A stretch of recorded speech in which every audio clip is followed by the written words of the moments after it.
Hello friends, अस्सलाम वालेकुम and welcome to reality TV. दोस्तों, 3 दिन पहले ईरान ने पाकिस्तान पर मिसाइल से हमला किया और जवाबन पाकिस्तान ने भी ईरान पर मिसाइल्स दागे। लेकिन ये सारी कहानी है क्या? हमारा ईरान से कभी कोई इतना बड़ा मसला भी नहीं रहा, फिर ऐसा क्यों हुआ? इस वीडियो में हम यही जानेंगे। ईरान ने हमारे सूबे बलूचिस्तान पर मिसाइल से हमला किया था, जिसमें 2 बच्चे मारे गए थे और कई लोग जख्मी भी हुए। ये ना सिर्फ इंटरनेशनल लॉ की खिलाफ वर्जी थी, बल्कि पाकिस्तान की सॉवरेनिटी पर भी हमला था। लेकिन ईरान ने इन्हीं दिनों 2 और मुल्कों पर भी मिसाइल से हमला किया, सीरिया यानी शाम और इराक पर। ईरान ने इन सब हमलों की रीजंस मुख्तलिफ बताई। सीरिया पर हमले की वजह यह थी कि ईरान को लगता था कि सीरिया में एक मिलिटेंट ग्रुप है, ये ग्रुप ईरान पर हमला करता है। इराक पर हमला करने की वजह ईरान ने यह बताई कि इनको लगता था कि इराक में इस्राएली जासूस छुपे हुए हैं, लेकिन इराक ने इस बात को डिनाई किया है। लेकिन ईरान ने पाकिस्तान पर हमला क्यों किया? हमारा मुल्क ना तो सीरिया है, ना ही इराक है। ईरान हमारा पड़ोसी है और हमारे ताल्लुकात ईरान से कोई इतने खराब नहीं है कि ईरान पाकिस्तान पर हमला ही कर देता। इसको जानने के लिए हमें इस कहानी का बैकग्राउंड समझना होगा। दोस्तों, इसके लिए चलते हैं पाकिस्तान और ईरान के बॉर्डर पर। पाकिस्तान और ईरान का बॉर्डर 900 किलोमीटर तक फैला हुआ है। पाकिस्तान की तरफ हमारा सूबा बलूचिस्तान इस बॉर्डर पर लगता है और ईरान की तरफ जो सूबा इस बॉर्डर पर मौजूद है उसको सिस्तान एंड बलूचिस्तान कहते हैं। ये ईरान के 31 सूबों में दूसरा बड़ा सूबा है। दोस्तों, अब हम जानते हैं कि हमारे सूबे बलूचिस्तान में सेपरेटिस्ट मौजूद हैं जो बलूचिस्तान को पाकिस्तान से अलहदा करना चाहते हैं। बिल्कुल इसी तरह ईरान में सिस्तान एंड बलूचिस्तान में सेपरेटिस्ट मौजूद हैं जो उस सूबे को ईरान से अलहदा करना चाहते हैं।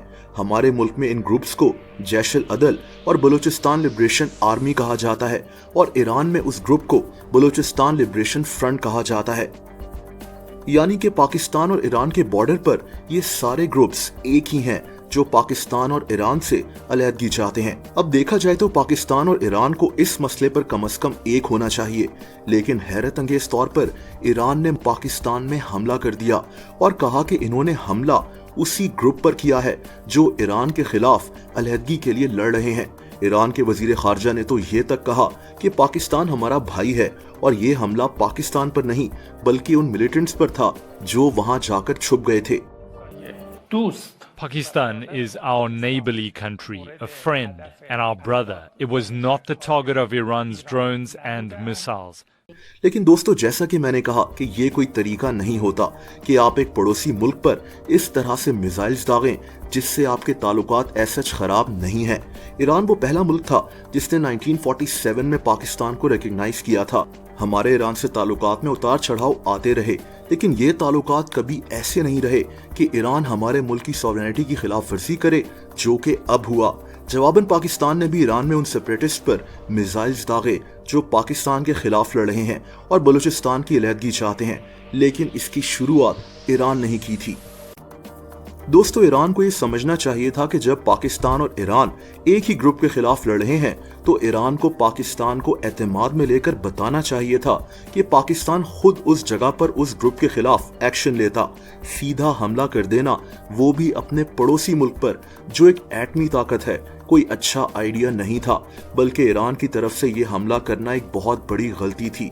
इसमें ईरान के लोगों का कोई कसूर नहीं है, बात सिर्फ हुकूमत और पॉलिसी मेकर्स की हो रही है।